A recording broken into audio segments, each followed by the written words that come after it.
It was early morning in a quiet town.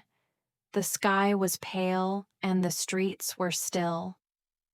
Adam sat on his small wooden chair, looking at the hills behind his house.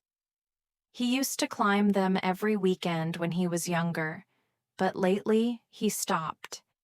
His dream of becoming a painter felt far away now, like a bird flying out of reach. He worked in a small store, arranging boxes and counting coins. Every night, he told himself, "Tomorrow I'll paint again." But when morning came, he found another excuse. Too tired, too busy, too late.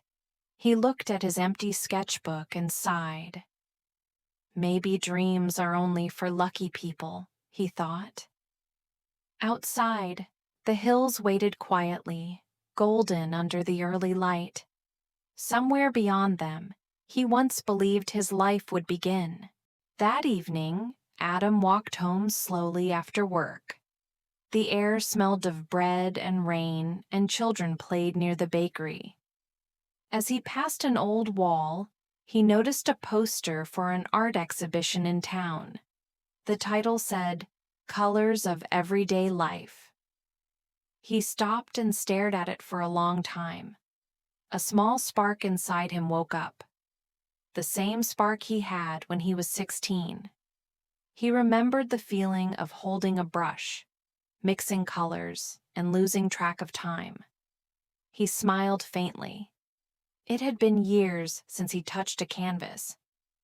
That night, while washing the dishes, his mother asked gently, "Adam, do you still draw?"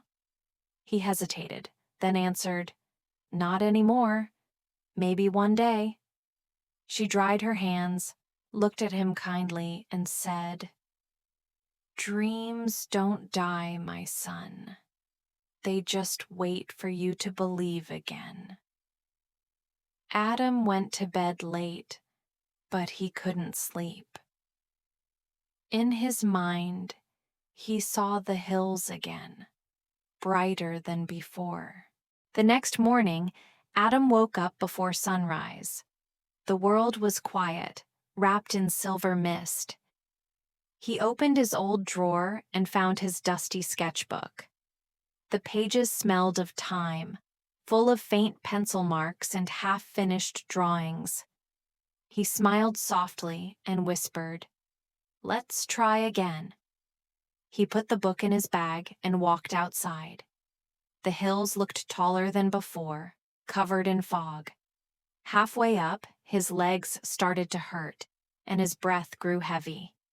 He almost turned back, but then he heard a voice in his mind, his mother's voice. "Dreams don't die, they wait for you." He stopped, looked around, and smiled. Each step felt difficult, but lighter than the fear he carried yesterday. At the top, the wind touched his face, cold and kind.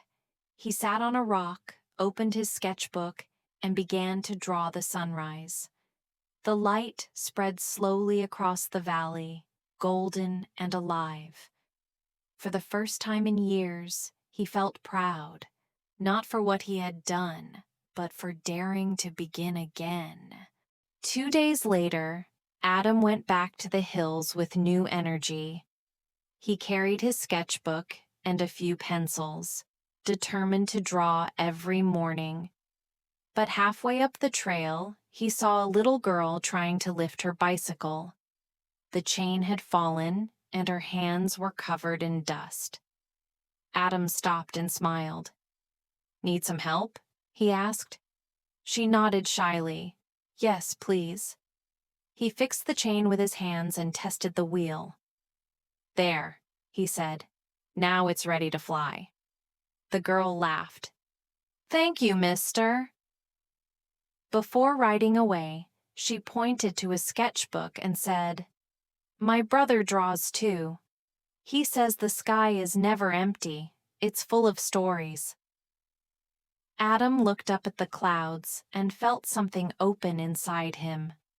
He realized inspiration didn't always come from the top of the hill. Sometimes it came from small voices on the way up. As he continued climbing, his steps felt lighter, and for the first time, he didn't rush to reach the top. He simply enjoyed the path, the air, and the sound of the wind.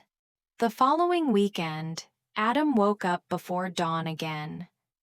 The air was cool, and the stars were still faint in the sky. He walked the familiar path up the hill, carrying his sketchbook close to his chest.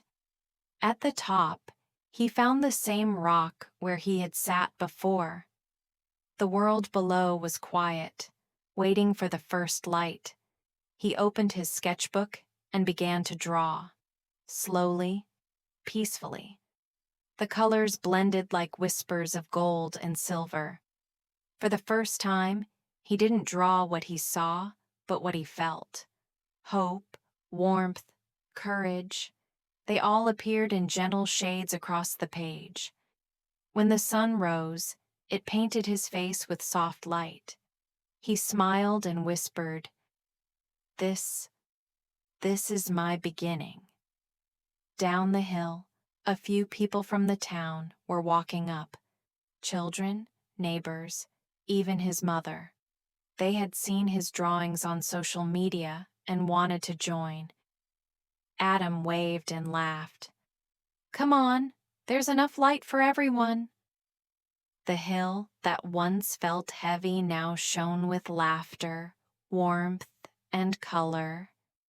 And beyond it, the light seemed endless, like new dreams waiting to be born. Dreams may rest, but they never disappear. When you take one brave step, hope returns with light.